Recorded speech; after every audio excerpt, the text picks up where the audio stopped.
want to live. Dear Lord, forgive. Forgive me every day. Ready? Sing. I want to live, dear Lord, forgive. Oh, keep me every day, a faithful servant, let me be. Along that rugged way, take my hand and lead me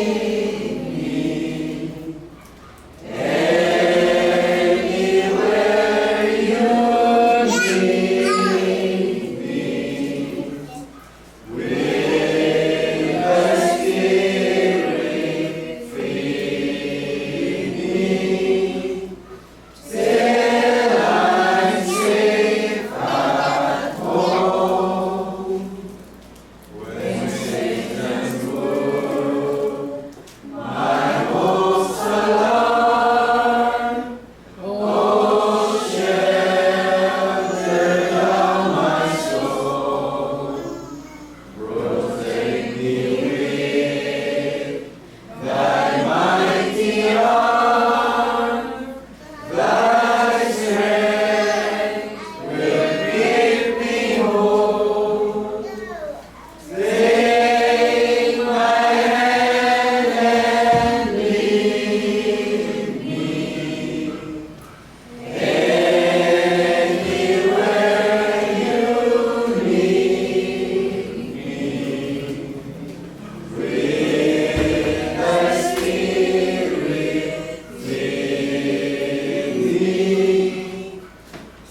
till I'm safe at home. Let each day the Spirit fill, increase my courage, Lord, to walk by faith and not with skill, directed by your word.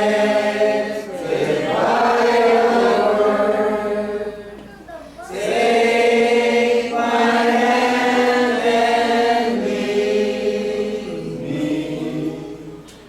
anywhere you lead me. With the Spirit fill me till I'm safe at home.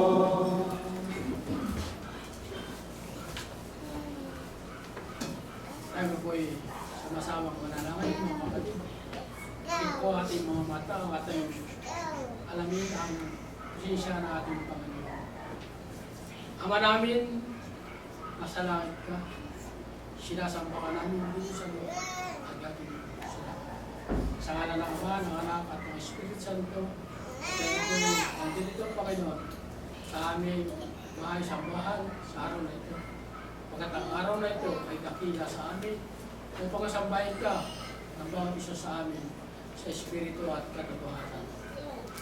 Nandito po ang iyong mga anak, Panginoon. Sama-sama kami nag-aawitan ng walang panugtog, kundi mga himig ng bawat isa sa amin.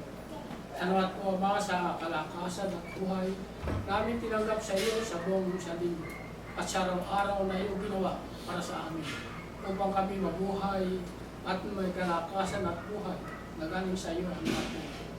Salamat din po, Ama, sa lahat ng mga biyaya namin tinatanggap sa iyo sa araw-araw.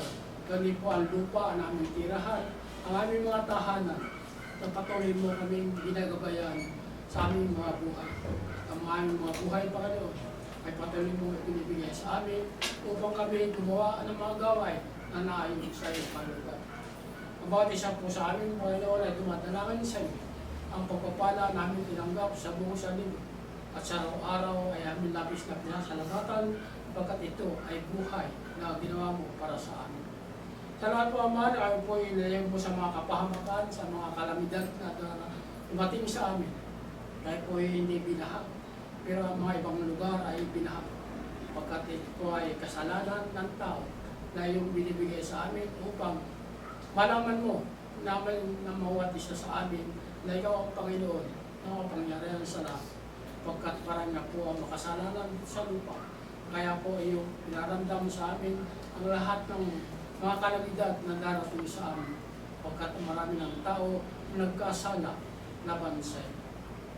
At pinadirito, Panginoon, sa aming bahay-sambahan at kami dumadalangin at nagpapasalamat na walang hanggang pagpapasalamat sa iyo. Pagkat ang buhay na ito ay hiram lang namin sa iyo. At kami ay nagkasala nga at di nakarating sa iyong kawalatian. Kayo po'y humingi ng kapatawaran sa iyo, Panginoon. Ang bawat isa amin nagkasala. Sa isip, salita at gawa at pagtingin na labag sa iyong kayo po'y labis nagpapasalamat sa iyo, Panginoon. Ang bawat isa sa amin ay may mga karamdaman na iyong ginagamot at iyong pinagpapala ang bawat isa sa amin. Ilayon po kami sa mga kapahamakan at ganun po ang mga karamdaman ay iyong gamutin ang bawat isa sa amin. Kayo po'y labis salamat sa iyo, Panginoon. Kayo po'y dumadalangin ng taos puso at ang iyong mga buhay pagkat ikaw po ay puno ng pag-ibig at pagmamahal sa aming mga taong iyong nilalang. Kaya pinandirito upang kami patuloy sa aming gawain sa unang araw na sa linggo. At kami po ay dumadalangin sa iyo ng maraming salamat sa pangalan ng Ama, ng Anak, at ng Espiritu Santo at kay Kristo Jesus na ito paligtas na kaya natin. Amen.